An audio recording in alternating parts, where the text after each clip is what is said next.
Is a test, right?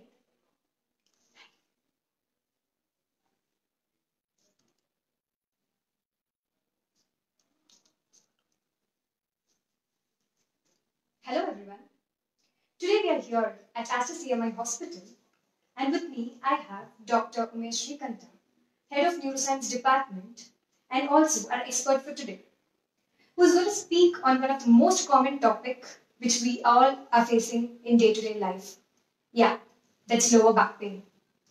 So doctor, this is a very common topic which so many people are facing in day-to-day life. Like many people, like relatives, friends, everyone come up with this problem. So what do you like to tell about this, doctor? Yeah, as you already told, low back pain is one of the most common causes of that condition that affects all of us. Yes. Literature says that nearly 75% among us have at least one episode of a disabling back pain, at least once in our lifetime. So nearly 100% of the people who are above the age of 60 years will have one episode of back pain sometime during their lifetime. Yes. Not only that, back pain is the second most common cause of absences from work. Yes. Second only to common cold. Yes. Alright? And it is the fifth most common cause for physician visits. Okay.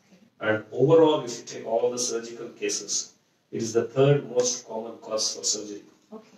So this is the magnitude of back pain that we usually have.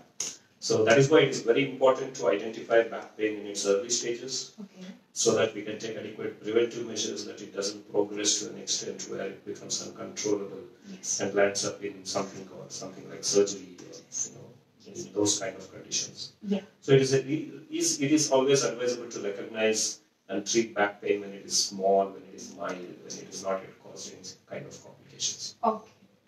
All right. So, but it is not a uniform feat. Mm-hmm. When I say that all types of back pains cannot be identified early, cannot be prevented. Yes. Because back pain, if you see, is not a homogeneous entity. It is just a symptom. Yes. There is some underlying cause due to which the back pain is coming. Yes. To understand the causes of back pain, we need to know a little bit about how our spine is. So basically, the spine, as you know, is a structure. So if you can just forget about this one. So there are bones which are arranged like stack of bricks one above the other, and in between two bones there is something called the disc. The disc takes away the stress between the two bones whenever we walk, jump, any kind of stress and strain. Number one. Number two, the disc also helps in movement between the two bones. Yes. All right, because it is a soft substance. Mm-hmm. Apart from the disc, we have something called the joints in the back of the spine. Okay. Also, we have some small bony structures which are there, as you can see, bony prominences. Okay. And all these bone, disc, and these joints are all supported by a variety of ligaments and muscles, which is not there in this model, but yes, there are a lot of ligaments and muscles which support this entire structure. Ultimately, the purpose of the spine is, as you know, it is to protect the nerve that is there inside. Alright, so this is the main nerve that is there, that is the spinal cord or the thecal sac as we call it.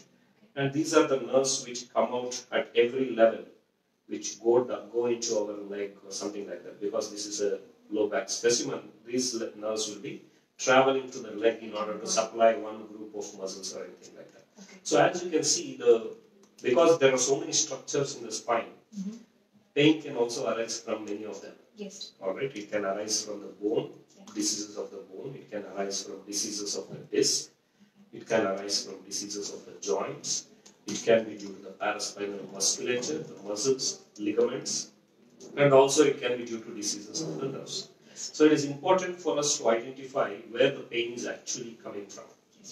Alright, so in many cases we will not be exactly able to identify in the first instance itself unless we do an imaging. Alright, so usually the most common cause for back pain is usually from the muscle or the ligament, what we call as a sprain or a strain. Right? So most of the times, around 90% of the cases, these kind of sprains and strains actually self-resolve in a period of 1 week to 2 weeks. okay, So many times, there are so many patients who wake up with sore neck or a sore back, yes, and they just take a rest, apply some local analgesics and local heat application. Yes. And over a period of 1 week, they become all right. So these are the ones that are usually due to the muscles and the ligaments. Slightly more serious, there can be some diseases of the nerve, of the disc. Okay. So as you can see, the disc is supposed to be contained inside the bone. Okay, so the disc is supposed to be exactly inside the bone. It is not supposed to come out. In some cases, what happens is the disc can come out, and when it comes out, we call it as a disc prolapse, or commonly called as a slip disc, or a herniation. So when the disc comes out like this, then it can start pressing on the nerve. Okay. Alright, so normally when the disc comes out, you can see that here, when the disc comes out, it causes pain. But when it starts pressing on the nerve, it causes pain wherever the nerve is going. So for example, if the nerve is going down the leg until your foot, so the pain will travel all the way from your back along your leg till the foot. So in some cases of prolonged disc prolapses like this, if the compression continues, if it is not identified early, because of this severe compression, the nerve might get damaged. Okay. And in those cases, the patients develop numbness or weakness. Alright. So those are the things we can actually avoid by recognizing these conditions in an early stage. So coming to another problem is joint pains, what we call as arthritis, or arthralgia, all those things. So there are many joints in the spine. Most importantly, there are facet joints and also sacroiliac joints. So pain from these two joints also can actually cause significant back pain, usually chronic back pains. And they can also sometimes atypically travel down the leg, in the buttocks or in the back of the legs. So sometimes these joint pains also can cause significant back pains. And they don't require any kind of surgical interventions. Usually they can be treated conservatively. Okay. It's very easy to identify those kind of pains and those things. So apart from this, there is more serious causes like vertebral body. So whenever a disease of the bone, it is not like a regular back pain. These pains are usually very dull aching. They are not very severe pains, but they are dull aching and constant pain. And even with slight movement, these kind of pains can become very severe. And usually, most of the causes of back pain are resolved when the patient takes rest. Okay. Means when you are resting, there is not severe pain. Yes. But when diseases of the bone, like say for example, if there is an infection, if there is a tumor, or if there is a fracture, so these type of pains are severe even during resting stage, even during sleeping stage. So that is one main feature which helps us to identify, that it is a more severe type of pain and which requires immediate investigations and treatment. Okay. All right. Yeah. So these are the ones.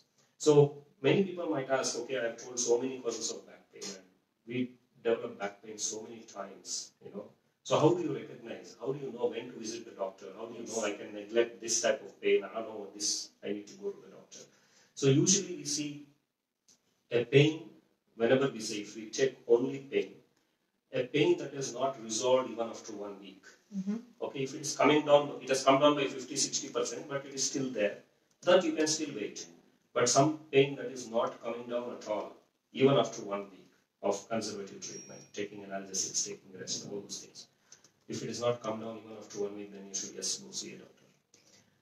Any severe pain which lasts for even more than 3 days. Severe pain means the patient is not able to get up from the bed. They are not even able to walk, go to the bathroom. Those kind of severe pains, even if it there for 1 day, you can still manage it conservatively, but if it lasts for more than 2 to 3 days, that is one case where you need to go. Okay. Any chronic pains, like when we say chronic, like more than 3 to 4 weeks of pain, even if it is on and off. Like there are many patients who go to work, come back, they have severe pain in the evening and in the after exertion, which again they take rest in the night. By morning they become all right, then they again go back to work. Yes. So these kind of recurring pains, on and off pains, which last for more than 4 to 6 weeks, means it has been there. Every day I'm getting pain, even if it is mild degree, but I get all right after taking rest. Then again, next day I'm able to work. By afternoon, by evening, after working, I'm again getting these kind of pains. So that is again one reason for investigations and consulting a doctor. So apart from these type of pains, any pain that is there, even while resting, as I already told, it requires a more serious notice, and you need to consult the doctor early in those cases. Apart from these associated symptoms, Like associated symptoms, like if there is a severe pain on your leg, because that indicates that the nerve is getting involved. If there is any numbness or weakness in your leg, again that indicates that the nerve is getting damaged. So you need to visit those. You need to visit the doctor early. Apart from that, if you start developing any kind of urinary symptoms or difficulty in passing urine, difficulty in passing stools, bowel movements. So those cases also suggest that the nerve to those particular areas are getting affected and you need to visit the doctor first. And then systemic symptoms. Systemic symptoms means whenever there is fever, whenever there is history of trauma. Like I have fallen down 1 month back. At that time I was okay, I got up and I went home. And now I am getting on and off back pain, on and off back pain. It is not coming down even after 1 month. Yes, any pain that stays after trauma. A pain along with fever, along with weight loss, along with loss of appetite. I'm feeling generalized weakness and I'm also having back pain. So these indicate some kind of systemic illness which can also spread to the bones. So these are the type of cases where a person should not neglect and should first visit the doctor. Yes, doctor. So in day-to-day life, so many IT people are facing this back pain and the neck pain. What do you like to tell about that? Yeah, so that is one common thing. We are seeing an alarmingly increased number of young patients who are coming with back pain. Earlier, we used to say that back pain is a symptom of aged people and all those things. So, but nowadays, we see increasingly younger patients who are coming with that. And there is only one reason for that. It is a poor habitus. All right.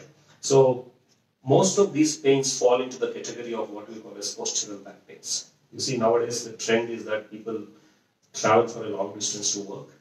They are either travel by two-wheelers or they are traveling by bus or cab or whatever it is, sitting. Then they go to the office. 8 hours, 12 hours, they just sit down in the office and work. And then again, some 1 hour, 1.5 hours, they travel back. So it is a sedentary lifestyle, number one. Because they are traveling, they are working so much, they don't have time for exercise. They don't have time to take care of themselves. They don't take proper diet sometimes. So all these factors together, maybe in a short time it doesn't cause any problems, but over a period of time it accumulates. All these minor, small things starts accumulating and this causes chronic back pains. So usually the answer to that is to take adequate preventive measures. Right? So you have to take adequate preventive measures so that these kind of back pains do not come at all. That is the way we should go forward from there. So because like you have to, the spine is a weight-bearing structure. Okay? So any weight-bearing structure, if you see in the body, so any weight-bearing structure, if you see, so it has got its own capacity for tolerating certain amounts of stress. And this may be an acute stress, like somebody who's trying to lift a heavy object, or it can be a chronic stress, like doing the repetitive activities for a long time. So this kind of whatever we are discussing about IT problems, it comes under chronic stress. So if to give an example of an acute stress, like I am not used to lifting around 50 kgs ever, but suddenly sometime I had a requirement, I tried lifting a 50 kg, naturally I developed some problems. Naturally I sprain my back or leg or some other joint. That is an acute stress. A chronic stress is something that happens over a period of time. Like say for example, now, to give an example, if I stretch out my arm, I can hold it comfortably for, say, 10 minutes, 15 minutes, half an hour. After that, what happens? It starts paining. So the same thing happens in the spine. You are sitting, you are putting weight on the spine in the same manner, day in and day out, for very long hours. And this continues for a long period of time. So what happens? Naturally, all the structures in the spine are subjected to extra fatigue, extra stress. So that is something that we need to avoid. So as it was telling it is preventive measures. Preventive measures is you can take adequate precautions while driving, while sitting in your table, while commuting means even if you are traveling by bus or a two-wheeler. If you look at the internet, there are a lot of exercises that are there which you can do while sitting on a desk, while sitting on a two-wheeler, while sitting in a car, while sitting in a bus. And these are not very bad exercises, very obvious exercises which make you stand out in the crowd. Some people may feel that. So these are very simple exercises For example, I can tell you something like an abdominal hollow. Like an abdominal hollow is where you try to push in your stomach all the way so that you are trying to push the seat backwards with your back. So this is called an abdominal hollow. So this is a very simple exercise, and this actually increases the strength of your core muscles in the spine. And by doing it frequently, not only are you preventing that continuous postural fatigue on the spine, but you're also strengthening your core muscles. So these kind of precautions, there are a number of these exercises, that you can do while sitting at a desk. You can do while sitting in a car. You can do at traffic signals if you are driving a two-wheeler. So there are a lot of things that you can take preventive measures. So that is number one. Yes. That is the physical activity. Number two is the posture. So even, like say for example, you may not be able to do it during meetings and all those things. And in those cases, you will have to take care of your posture for a long time. In the sense like you will have to maintain good posture. Again, enough examples are there of what is a good posture and all those things. If you visit any physiotherapist, they will be able to give you postural advice. All right. Yes. So all those things. So these precautions go a long way in preventing, preventing these pains or low back pains from becoming chronic. So naturally, many people come and ask, I'm having this problem, I am not able to go to work, and I develop this kind of pain whenever I go to work and all those things. And then they ask, should I quit? So that is not the answer, right? So the answer is to compensate the amount of stress and fatigue that you are experiencing by an equal amount of physical activity or physical exertion, physical exercises. So once you start compensating for what you are losing, once you have to undo the damage of sitting, once you are doing that adequately, then naturally all these pains will come down. Correct. Yeah, here we have few patients who have asked about few questions where we can I'll just go through one. Like, there's a patient called Ashok and he wants to know the non-invasive treatment for the back pain. See, non-invasive treatments for back pain again depends on what the underlying condition is. So there are a number of non-invasive treatments. Most of those are practiced by us, allopathic doctors. Some of them are practiced by alternative medicine doctors. Some of them are just pain management. Some of them are just physiotherapy management. So, but to classify most of these non-surgical, right? Yes, non-invasive. So, non-invasive types of treatment, there are the most commonly done non-invasive treatment is physiotherapy. So, in physiotherapy, again, we divide them into two broad aspects. One is all your machine-based treatments like diathermy, shortwave diathermy, your ultrasound therapy, IFT. So all those treatments are like machine-based, using your physiotherapy. But the other part is equally and sometimes more important. That is the physical therapy. That is your exercises. So both of these come under physiotherapy. So in exercises, again, depending upon the underlying condition, there are numerous types of exercises that are there, which you can get advice from a physiotherapist. So, and these are all done in milder forms of disease or as a preventive measure, these exercises, I mean. So the first point of contact for any person suffering from back pain is actually the physiotherapist. So they will be able to take care of, as I told, nearly 70 to 80% of these back pains, without having to visit the doctor. But once these pains, as I already earlier told, once these pains cross certain boundaries and could create some red flags, then you need to consult a doctor.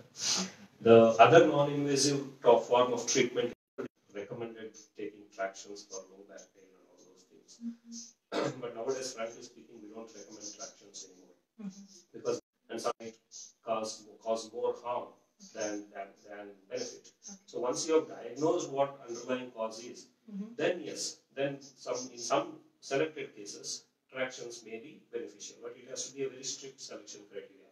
So not everybody, like we have come across people who have come and told, no, my father had this problem, back pain, and doctor had advised traction for him. So I developed back pain and I also took that without consulting anyone, right? So that is not correct. Now first you have to diagnose what the underlying problem is, and only then there comes the question of whether traction is a suitable treatment for that or not. So that is traction.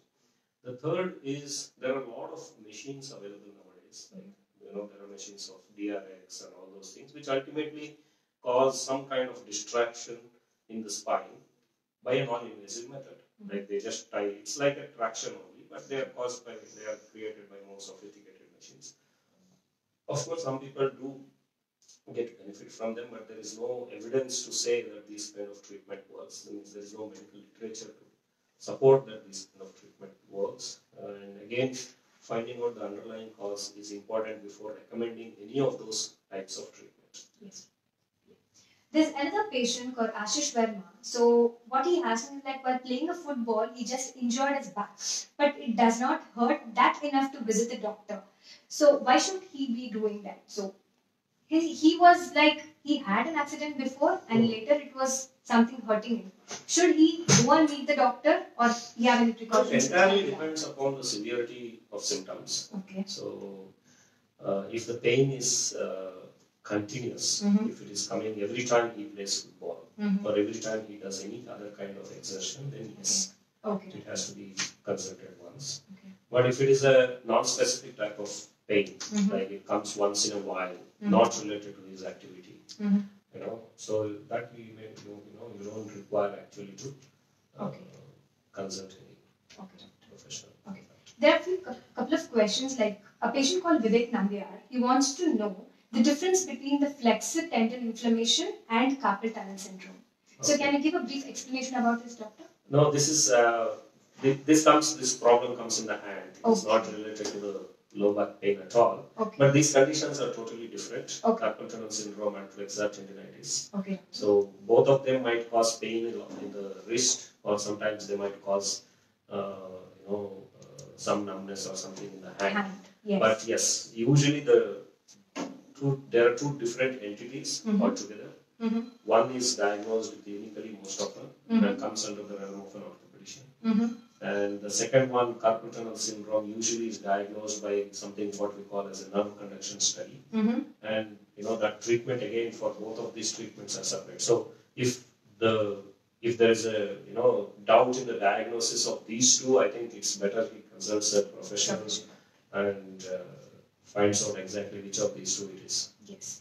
So there are a few questions which is going on in our online. So I will ask you a couple of questions. Sure. So one is like, what are the main risks of spine surgery? What are the main risks of spine surgery? Spine surgery has got, there are so many different types of spine surgeries, and naturally the risks also will vary according to the type of spine surgery. So, but if I have to answer in a general sense, see, the risks have come down significantly as compared to what it was around 20-30 years ago. That is because of so many factors. That is because, number one, we have more advances in technology. Frankly speaking, we have to thank technology for that.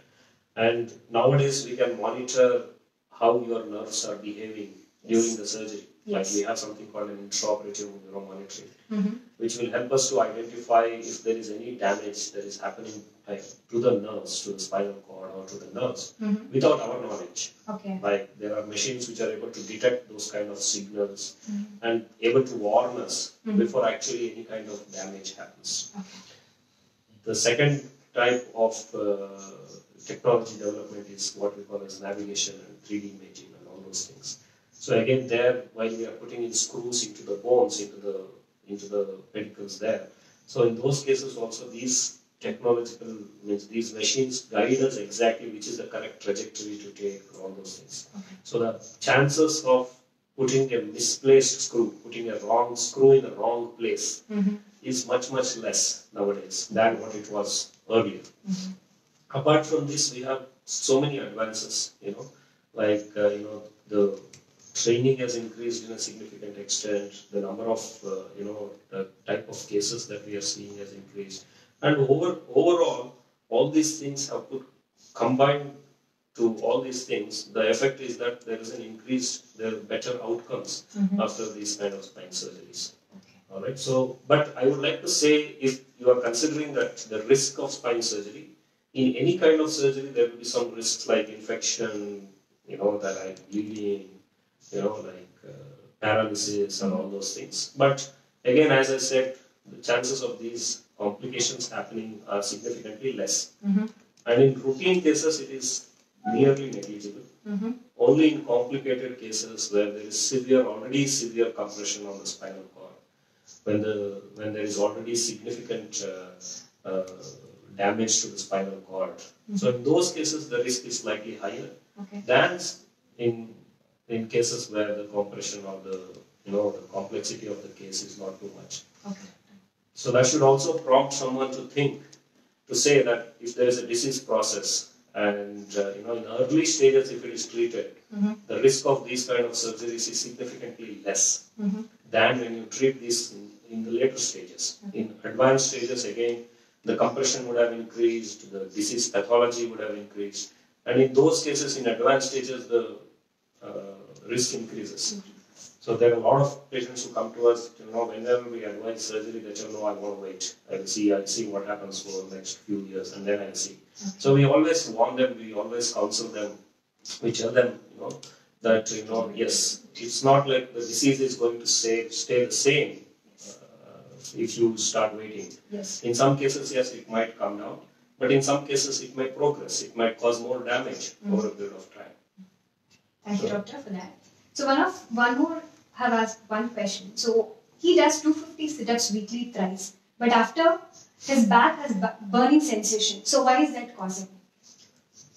Especially only after sit-ups? Yes, only after the sit-ups. Only in the back, only burning in the back? Burning in the back. Yeah, that's a very non-specific symptom. So unless it is associated with some kind of pain or some kind of stiffness in the back, I don't think it is anything to be worried about. One way where he can check is, rather than doing 250 sit-ups 3 times a week, he can probably divide it more evenly. He can probably do maybe 100 every day, or something like that. So that reduces the kind of acute stress I was talking that over a period of time. So that would probably, by evening it out, I think he can just check once whether that works for him. Sure. So there are a few patients who they have sent their X-rays and MRI reports into our messengers. So we will go through this and we will get back to the Sure. All right. So we can. Yes. So there's another question which is posted by one of the patient. So how to control old lower back pain in 40+ aged people who has lower back pain? Back pains. Number one, the main thing that we need to do, as I told, we need to rule out any serious underlying condition. Like sometimes, one common cause for this chronic back pains is what we call as a spondylolisthesis. That is where the bone starts slipping one above the other. Means the bone are supposed to be in the normal alignment, but one bone starts slipping forward. So these kind of conditions can cause chronic back pain. Of course, that treatment is totally different. But if an underlying serious condition has been ruled out, and if it is just a back pain that comes and goes once in a while, in the 40+ year olds, the most important thing in those cases is physical therapy, exercises. Doing regular exercises, taking care of posture, taking care of avoiding any kind of stress or strain on the back is the most important thing in those cases. And it's a persistent effort. So the moment they start doing exercises, the pain is not going to come down in a week or in a month, because the pain has been there for such a long time. So usually the benefits of physical therapy in these cases, chronic cases, we see only after a period of around 3 to 6 months. So it is important for them to persist with physiotherapy for a longer time before they can actually find any kind of benefit from it. So what would you like to tell for the IT people who's working in day-to-day life? Give them a few tips like avoiding the back pain in the early stages. Yeah, the main thing, as I've already mentioned, is taking care of yourself from right now. So taking care of yourself means in a lot of factors. Yes. So there are several risk factors for low back pain. We need to avoid them. So in some cases, it is inevitable. It is inevitable that you have to travel long distance. It is inevitable that you have to sit for long hours.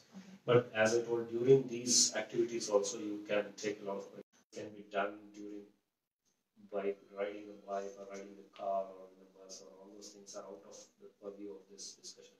Yes. But yes, there are a lot of references available in the internet. So you can go through them. You can actually try to do simple exercises even while traveling in bus, traveling in a car, see traffic signals, both for your back and for your neck. We are talking about low back pain, but ultimately it is all the same, of the spinal axis. So even neck pain is very common in these IT professionals, especially because of the stoop posture, because of usage of mobiles. So what we are commonly calling as a text syndrome. So in all those things, so it is very important to take care of one's posture, do adequate exercises to strengthen your core muscles. So, and of course avoid any kind of acute stress or strain, if you are not used to. So these are the main things that you need to do. Thank you, doctor. That was really an interesting session. Thank you. So maybe most of them have been benefited out of it. So we thank all of you joining today, and we wish you a Merry Christmas and a healthy New Year. Thank you.